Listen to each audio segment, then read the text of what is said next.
Hello everyone. Today I am going to explain about the CMOS fabrication. CMOS means your complementary metal oxide semiconductor transistor. Okay, so that is CMOS. The name itself it is there, complementary. So that means what here we are going to use both PMOS transistor and at the same time NMOS transistor for the construction of CMOS. Okay, so here we have different methods for the construction of for the fabrication of CMOS. So that is, the first one is N-well process, P-well process, next twin tub process or twin well process, and the fourth one is silicon on insulator process. So these are the four methods that are going to use to fabricate this CMOS. Okay, so now we will see here the N-well process. In that one, what is N-well and how you can fabricate this CMOS by using N-well process, or how you can accommodate this PMOS and NMOS transistors in this one, right? So out of this, the first step is, as usual, what we discussed for the NMOS and PMOS. So we will consider a wafer, a silicon wafer or crystalline wafer from the silicon crystal, and onto that, suppose if it is a N-well process, so we have to consider a P substrate. Okay, so P substrate means how you can form this P substrate means, so by sending the trivalent atoms. Okay, so after that what we will do the oxidation process. Okay, so oxidation process means growing of a layer of SiO2 on the silicon wafer, what we have considered. So that's what the first step here I am taking. Okay, so the first step is what here in this, consider a silicon wafer and grown SiO2 layer by heating at 900 to 1200 degrees centigrade with H2O or oxygen in oxidation furnace. Okay, so how you are doing oxidation, how you are growing a SiO2 layer means, so by heating that silicon wafer to the temperatures 900 to 1200 degrees centigrade with H2O or O2 in oxidation furnace, so that a layer of SiO2 is formed on the wafer. So that is what here we have. So this is the SiO2 layer that is formed on the substrate. Okay, so on the surface of the wafer. So this is the first step what we have, what I have explained for PMOS and NMOS fabrication. Now we have the second step. So what is the second step here? So after formation of this SiO2 layer, so we will growing that photoresist layer on the SiO2 layer. Okay, so after that what we used, we will expose that photoresist layer to the UV light by using the N-well mask. Okay, that is the second step here I am going to use. Grown the photoresist layer on the top of the SiO2 layer, so and expose to the UV light through the N-well mask. Okay, then what is N-well here means, so we have to form the NMOS transistor here. Okay, so in that N-well we are going to form the transistor here, right? So now N-well means here P substrate, here suppose if you want to form a PMOS means it requires a N substrate, and similarly if you want to form NMOS means you require a P substrate. So already we have here P substrate, but we have to form the NMOS. Okay, if it is a P substrate, so you can form the NMOS transistor, but if you want to accommodate the PMOS transistor, you require the N substrate. So for that purpose, we are going to use the N-well. Okay, so if it is a P-well process, it will be different, right? So this is the second step what we are going to use, that is grown the photoresist layer on the top of SiO2 and exposed to the UV light through the N-well mask. Okay, here I am using the mask, so that will forms the N-well for us in this one. Okay, so before that we will define the region of N well by using this mask. We cannot form directly here the N well, but we will identify or we will define the region of N well, so that for that purpose we are going to use the mask, N well mask, that is called as N well mask. So here the step is what here. So already I have placed SiO2 layer in the first step. After that I am placing I am drawing the photoresist layer. Above that we are going to use the mask. Okay. So when you are going to use the mask, here I am also considering negative photoresist. So if I use the negative photoresist here, and if I send a UV light onto that one, or if I expose the photoresist to the UV light, so what happened here? So this is whatever the color we have, from this point to this point, there is no falling of the light on the photoresist.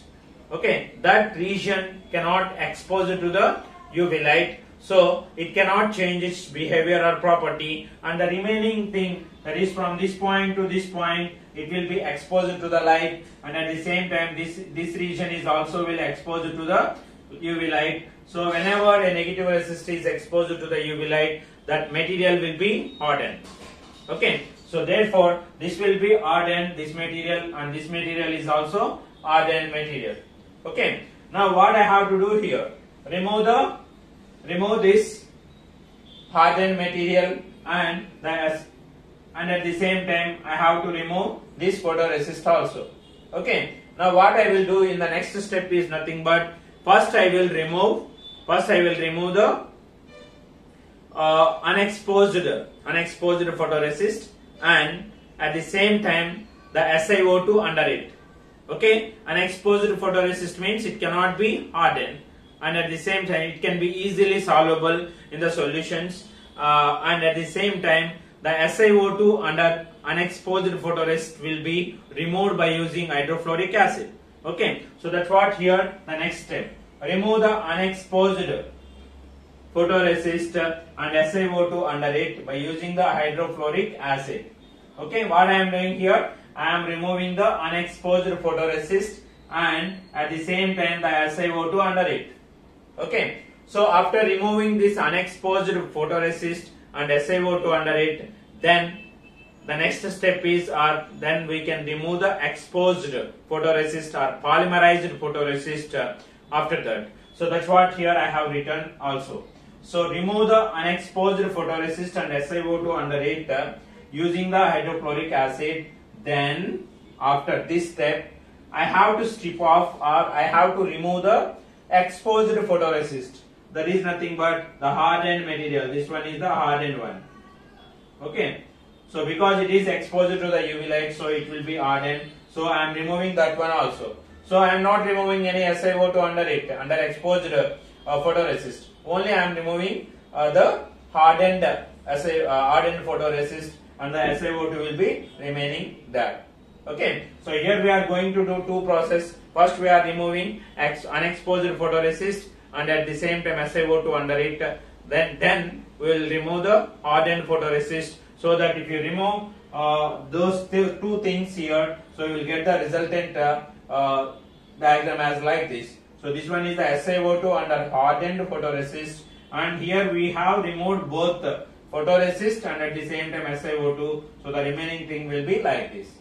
Okay, so this is very important step to form the N well process or to form the N well.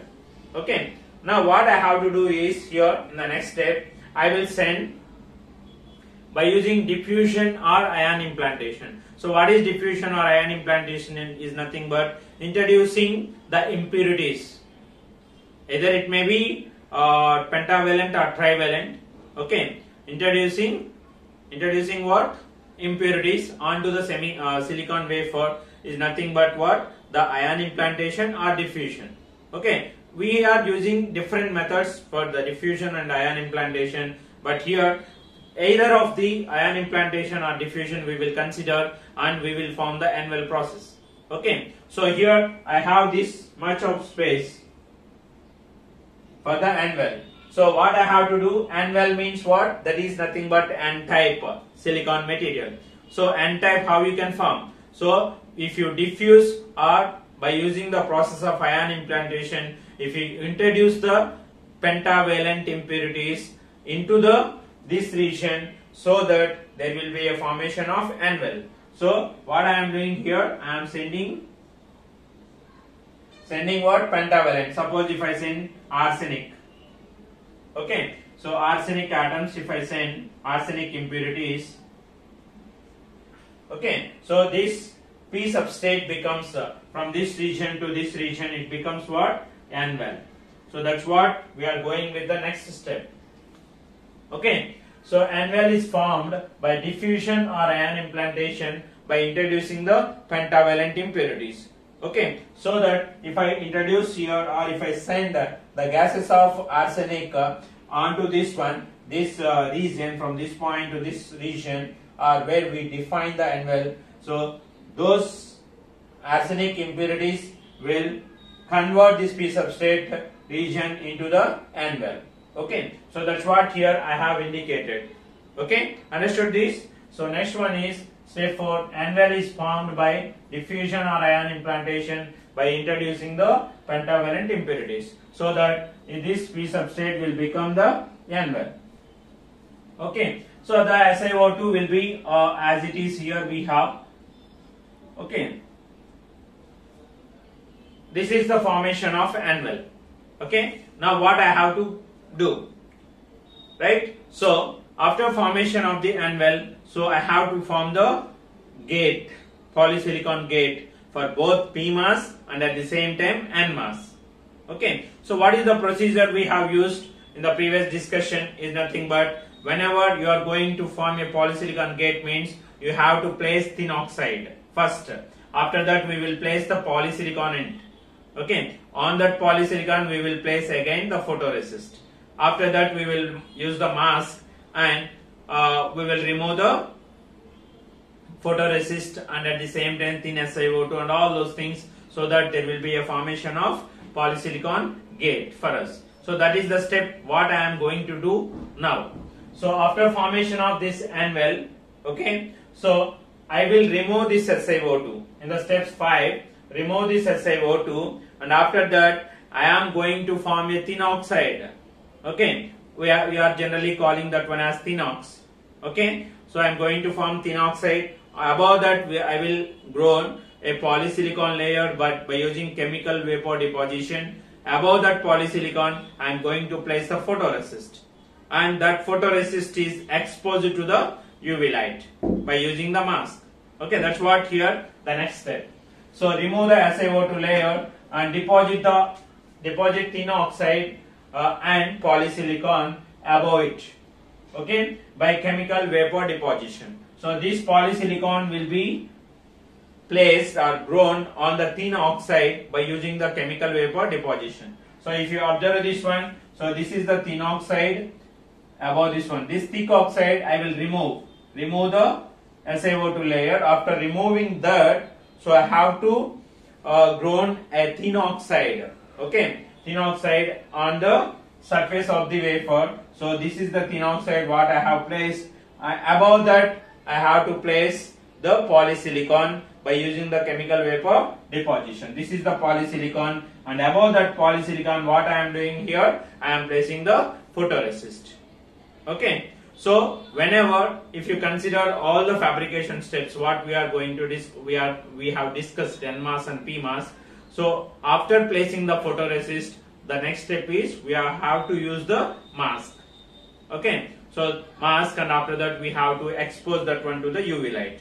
Okay, so here after formation of this silicon, and what we are doing is grown a photoresist layer above the polysilicon, and then expose it to the UV light for the formation of gates. Here I am using the term gates, not gate. Okay, gates means in CMOS we have two transistors, that is PMOS transistor and NMOS transistor. So we have to accommodate both. That's why here we require two gates, PMOS gate and at the same time NMOS transistor gates. That's why here I am using the term formation of the gates, polysilicon gates. So that's why I am using this step. After formation of the photoresist, I have to use what? The mask, and that photoresist is exposed to the UV light. So at this point and at this point I am defining the mask. That mask cannot send the UV light onto the photoresist. Okay, so therefore if I expose this photoresist to the UV light, this part will be hardened. This part will be hardened, and at the same time this part will be hardened, and this part cannot harden because the light is not fallen on that. Okay, so this region, whatever this region, we will consider as unexposed photoresist region. Okay, so this region is called as what? Unexposed photoresist region. Okay, and after that, what if it is exposed to photoresist here, it becomes hardened here, it becomes hardened here, and it becomes hardened here. So the hardened photoresist, in the next step what we will do is the hardened photoresist and the thin oxide and polysilicon under it will be removed. Okay, so that is the next step.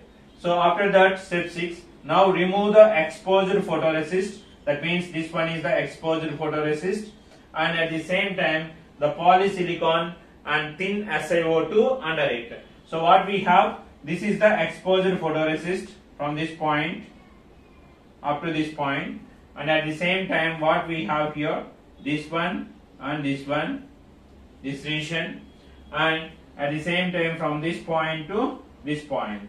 Okay, so here I have to remove this one, this region what we have, and similarly this one I have to remove, sorry, here this one and this one, this region, and at the same time this region I have to remove. The remaining will be as it is.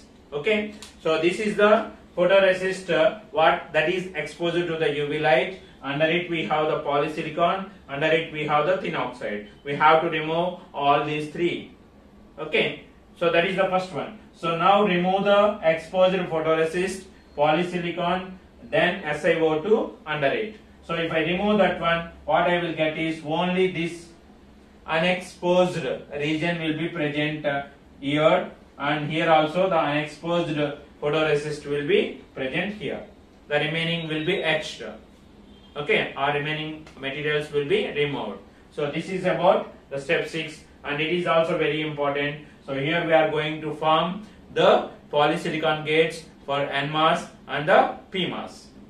Okay, so after that what we will do is we will remove this unexposed photoresist also.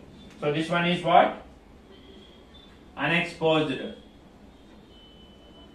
or unpolymerized photoresist. So in the next step we will also remove that unexposed photoresist. So if I remove that one, that photoresist, what happened here? So it will becomes like this. Okay, I am removing that unexposed photoresist also. Therefore we have here the polysilicon, under it thin oxide, and that will forms the gate for us. Okay, so this is the gates what we have for PMOS and NMOS respectively. Okay, after removing the photoresist, we have to grown the thick oxide above that we have, and at the same time photoresist also we have to place above the thick oxide. Okay, so that's what here we have. After removing the photoresist, here we have only the polysilicon and thin oxide, and at the same time above that we have to grown thick oxide, and at the same time photoresist. Okay, so above the thick oxide we have to place the photoresist. So once you place the photoresist, you have to use the mask to define the regions, N+ regions. That's what we are going to do. So here, after removing the photoresist, grown the thick oxide and photoresist on it, and after that expose that photoresist to the UV light using the mask to define the N+ regions. Okay, so that's why here this is the P substrate. Here we are going to form the NMOS transistor. Okay, this is the P substrate. So here we are going to form the NMOS transistor, and it is N-well, that means N substrate.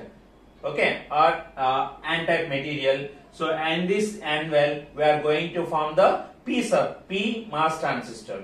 Okay, so here I have to form an MOS transistor, means I have to define the source and drain regions.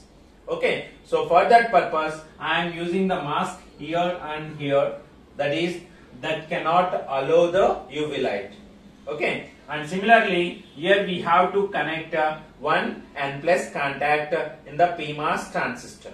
Okay, so for that purpose also I am using the mask again here, that cannot allow the UV light.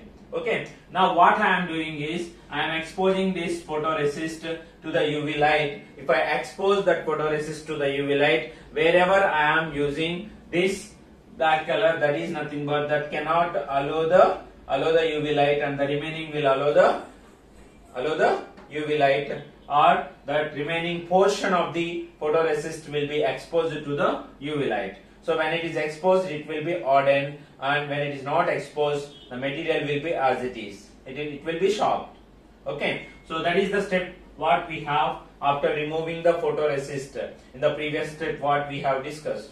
Okay, so now what happened here, after that what I have to do is I have to remove this photoresist, hardened photoresist.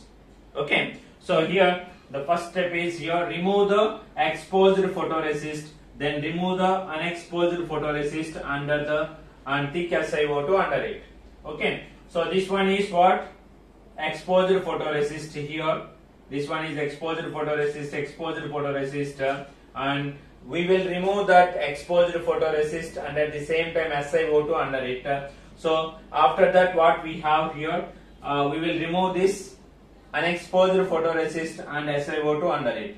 So if you remove this thing, so what you'll get here, I can remove all these things, and at the same time unexposed photoresist and SiO2 under it I will remove. So the resultant will be obtained like this. So this is exposed, this is exposed.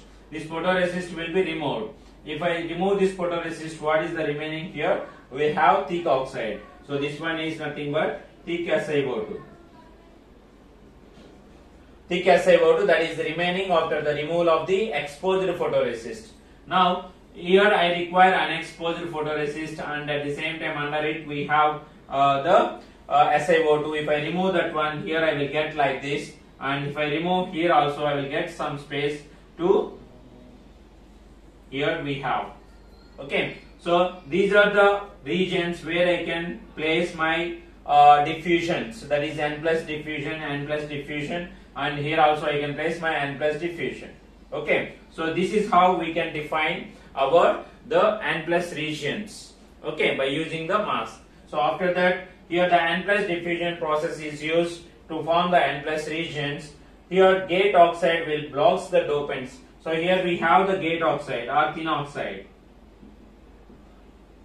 or we can also add gate oxide. So if I introduce the dopants, that means pentavalent atoms to form the N plus regions, so that will not affect the material, that is substrate material, because here it will be acts as it will blocks the dopants. Thin oxide will blocks the dopants. So because of that, it is called as self alignment mask. Okay, here this self alignment mask will be protecting the substrate from the dopants. Okay, so that is what here we have.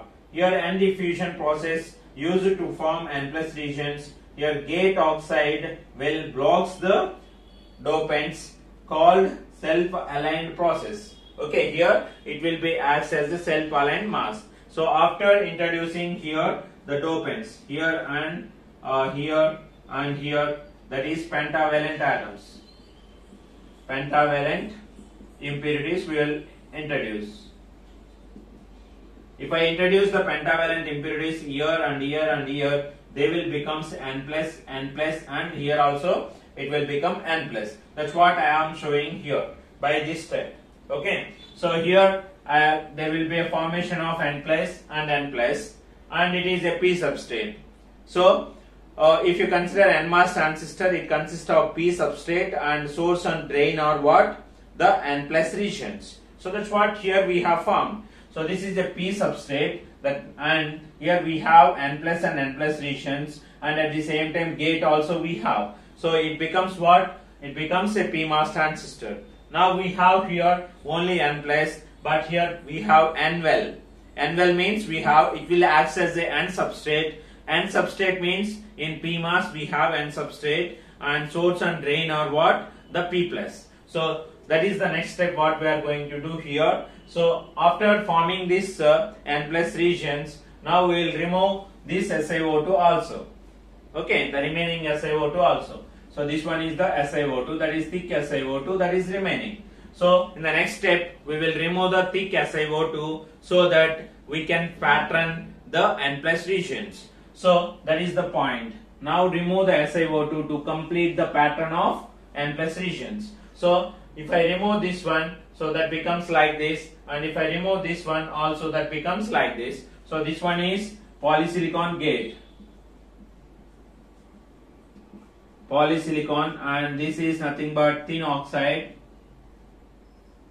for both, thin oxide, and this is nothing but the polysilicon what we have. So this one is the gate, and this one is the source and drain of our PMOS transistor. And now what we have to do, the same step will be repeated to form the P plus diffusions and P plus contact. So that's what here I have written. Similarly, we can form P plus diffusion regions for the PMOS source and drain, and substrate contact for this NMOS.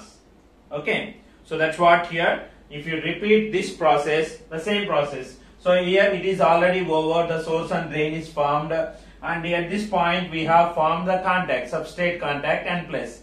Okay, in n well we have the, or n substrate we have the n plus contact. Similarly in P substrate what we have to form here is nothing but P plus.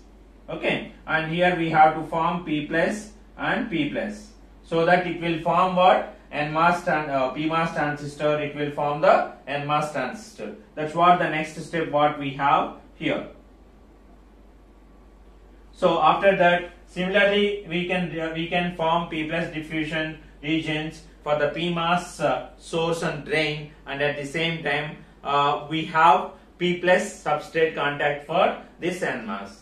Okay, if you do that, if you repeat this step, what you will get here like this. So it is P plus is nothing but the NMOS transistor substrate contact, and here N plus is nothing but PMOS transistor substrate contact. So here it is the source, drain and gate. Here we have also source, gate and drain that is formed, and this P plus will be represents the NMOS substrate contact, and here N plus will represents the PMOS substrate contact. So like this we are accommodating our, this one is nothing but NMOS transistor, and this one is nothing but the PMOS transistor. NMOS and PMOS transistor. So I already told that a CMOS structure is nothing but the basic structure consists of a PMOS and NMOS combination. Okay, so that is what here we have formed or we have fabricated. Okay, so in the next step what we will do the metallization process. After finding the contact cut, so we'll go for the metallization process to connect the external world or external connections. Okay, that's what the next step we have.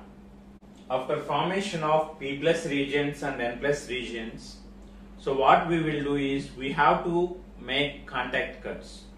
For that purpose, again I am going to ground thick oxide.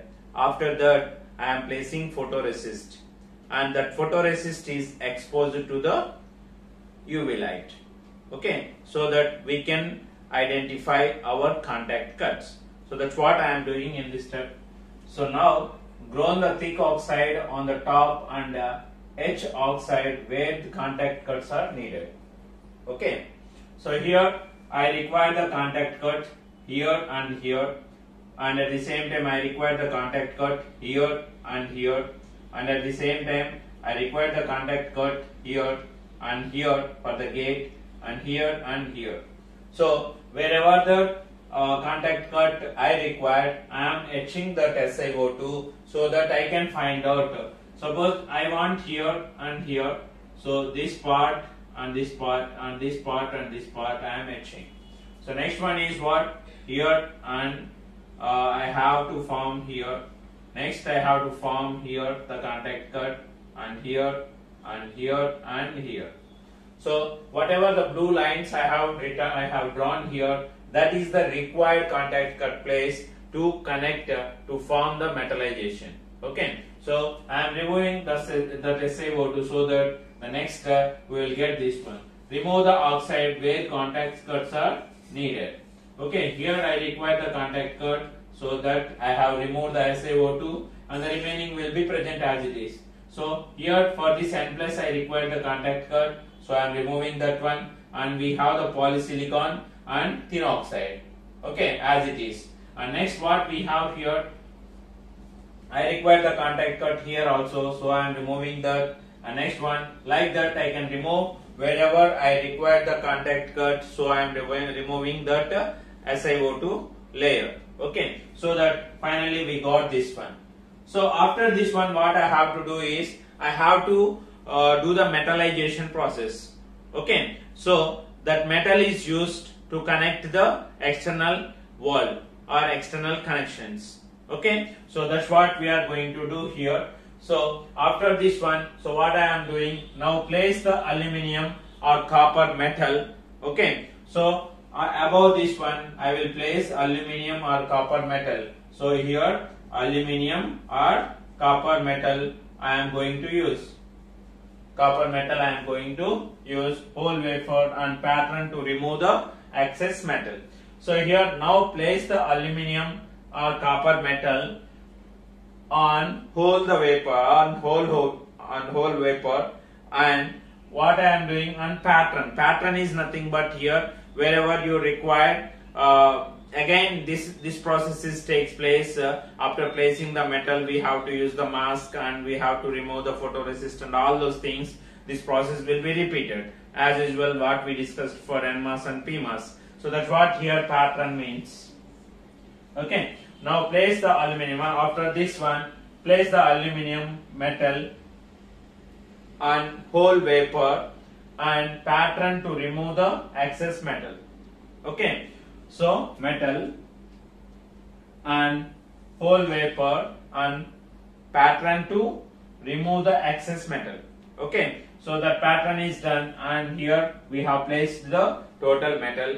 Okay, and here also we have to remove the unwanted metal. Okay, so where we have placed the contact cuts, at that point only the metal will be placed and the remaining metal will be removed or remaining metal will be etched. Okay, so that's what here. Finally remove the excess metal and SiO2 under it and connect the metal contacts through the wires. So here I have to remove this SiO2 here, this step. Okay, if I remove this SiO2 and metal, and similarly here we have this one. Okay, so sorry, here the metal will be there. I have to remove this one. Like that, if I remove the metal and the SiO2, so the remaining structure will be like this. Okay, so finally remove the excess metal and SiO2 and connect the metal contact to the wires. So here this is P plus, that is body, or we can also call as substrate contact. So that substrate contact, and this one is the source. Okay, it is nothing but source. Okay, so it is the NMOS transistor. This one is the NMOS transistor, and this one is the PMOS transistor that is formed. So combinedly we are placing NMOS and PMOS, so that is called as the CMOS. Okay, so now here P plus is nothing but or called as body. Here if you consider, always the body is shorted with the, or the substrate is shorted with the source. That's why here this body or B terminal is shorted with the source and it is connected to the VSS. So similarly here we have polysilicon gate. So this one is the gate of NMOS, this one is the gate of NMOS, and this one is the gate of gate of PMOS. So both will be shorted and we will give that one to the input. So that is nothing but this structure will represent like this.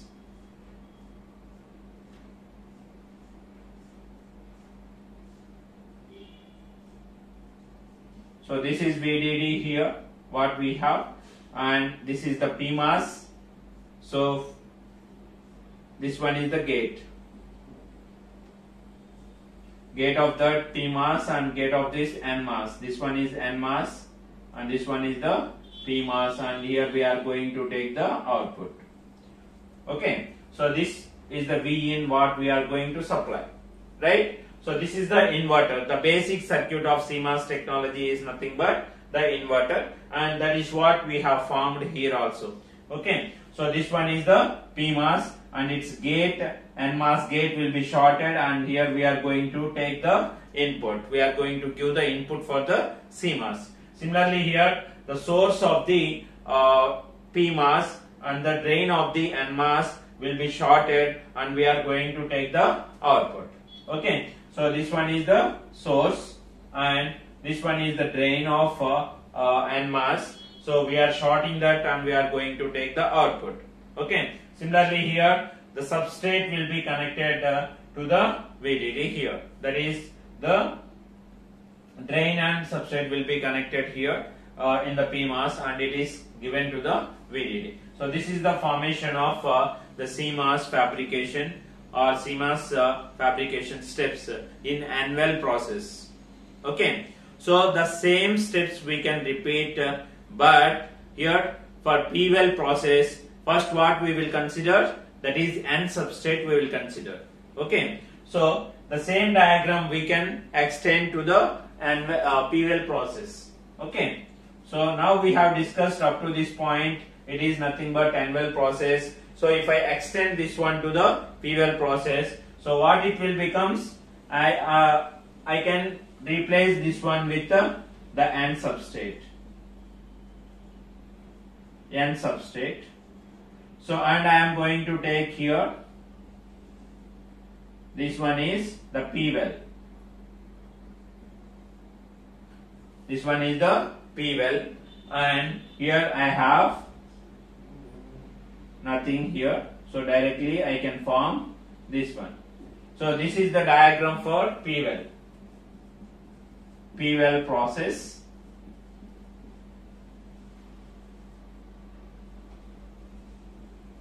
P-well process, formation of CMOS or fabrication of CMOS by using P-well process. So what I have changed, previously it is N-well means I have considered the P substrate. Okay, but here it is what? P-well process. So I will consider the N substrate. Into that I am placing the P-well. Okay, so P-well will act as a substrate for the NMOS transistor. So here it is P-well, and N plus are the NMOS transistor source and drain. Okay, so now this N substrate we have already, so we have to form the PMOS transistor. So P plus and P plus is formed, so that it will form a PMOS transistor with the N substrate. Like that, all the steps will be repeated for this one, except that instead of considering N substrate in P-well, we will consider instead of considering P substrate, here in P-well we will consider the N substrate. Okay, so that is only the difference, and at the same time we will form the P-well instead of N-well. Okay, so that is what here, how you can extend the N-well fabrication process of CMOS. It's same as that of N-well, but there is a small change in the materials what we consider. So this is about the CMOS fabrication by using N-well and P-well process. Thank you.